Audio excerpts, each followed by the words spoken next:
Nakasanayan ko ng mag-video kapag unang dating ko sa isang lugar lalo't maganda naman talaga ang mga tanawin. Sobrang nag-enjoy kami sa tanawin dito sa papuntang Iriga. Hindi ko alam kung sako pa yan ng Baaw, pero yan yung way papuntang Iriga, kaya naman nag-video-video kami. At sinamantala namin ang pagkakataon na naandyan kami sa lugar na yan para ma-flex ang lugar at ma-flex ang tanawin na napakaganda nga naman, nakaka-relax ng ating isipan. Subalit ito na rin yata ang pinaka-worst na hindi ko talaga magugustuhan na nangyari sa akin simula nang ako'y nagmumotor sa kalsada.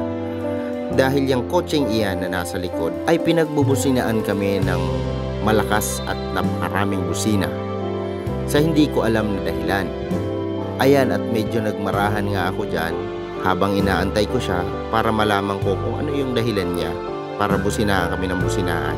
Kung mapapansin nyo, nasa gilid naman kami at hindi naman mabilis ang aming takbo. At sinabihan ko pa nga siya dyan na mauna ka na, kung gusto mo paliparin mo, pabiro kong tugon. Subalit wala pa rin siyang tigil sa pagbusina sa amin, kaya naman ibinigay ko kay Mrs. ang aking cellphone. Dahil sa takot ng aking asawa ay pinatay niya na ang video.